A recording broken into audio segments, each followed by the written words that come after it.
More details coming up. Sounds pretty good. Thanks, Michelle. Yep.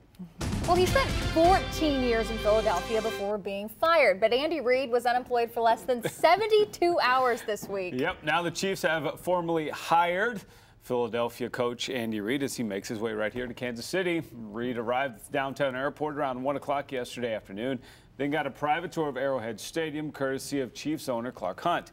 It's expected the Chiefs will formally introduce Ryan publicly around 1 o'clock on Monday. But while Reid got his tour of Kansas City, Chiefs GM Scott Pioli got his walking papers. Hunt fired Pioli yesterday morning around 9 o'clock. The Chiefs now hope Andy Reid will have what it takes to bring back many season ticket holders to Arrowhead Stadium. Here's some fans and a former NFL player who played for both the Chiefs and Reid. I believe that it gives Kansas City new hope. The team has been deprived for several years. The one thing I remember most about being an Eagle is our practice tempo. We practiced at a tempo that was unlike any other team I was with. Everything was 100 miles an hour, was fast-paced. He wanted you always running from drill to drill, in between plays. It was never any standing around, so you got your conditioning while you practiced. But you also had to, from a cognitive level, you had to think game speed all the time. And so when we got to the games on Sunday, it was kind of like it slowed down. And stick around, folks. Al Wallace will have more on the Chiefs and a statement from Scott Pioli coming up in sports. That's about 40 minutes from now. A candlelight vigil will be held today for the young father who was shot and killed outside of his family's apartment New Year's Eve. 28-year-old Otis Perry Jr. stepped outside of his apartment at the Riverview Gardens on Monday when he was shot and killed. Perry leaves behind a widow and 3 young children. His funeral will be held around noon today. So far, no arrests have been made in the case. Gladstone police are investigating a homicide and a near homicide. A man was found shot to death at an apartment complex Friday morning. Officers have identified him as 23-year-old Ashton D. Gann. A second man also was shot and is recovering from serious wounds. Now police are working to figure out what led to the double shooting at the Sungate Apartments.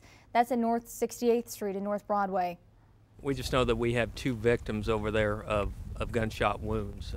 We're still piecing together the circumstances, but we do have 2 victims and we believe the incidents are connected. Detectives say they are questioning a white man taken into custody. They say still on the run. A person they're looking for is an African-American male. Witnesses say may have been the trigger man. Police have not commented on a possible motive. Meanwhile, a police chase in Independence ends with a crash. Police say a woman took off when officers tried to pull her over. Police say she had a small child in the car with her. Officers say they first spotted the stolen car near Mount Washington Cemetery around 11:30 Friday morning. Police say they started to follow, then backed off when they saw the child in the back seat. The car then ended up crashing into a fence of a used car lot. Jose Piber manages the nearby tire shop and took these pictures of the wreck. He says he first ran toward the car to see if everyone was okay, but then he realized the woman was trying to drag her child from the car so she could run away. It's just crazy stuff that happens, you know, people that have no consideration, you know, how she was putting in danger her kid. So it was pretty bad. I mean, it was a crazy situation. The child was a 7-year-old boy. Police say they have the driver in custody. Both mother and child were checked out and were not injured in the crash.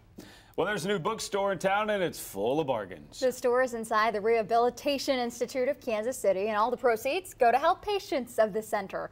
Fox 4's Carrie Wickersham is there live at 31st and Main. Hi, Carrie.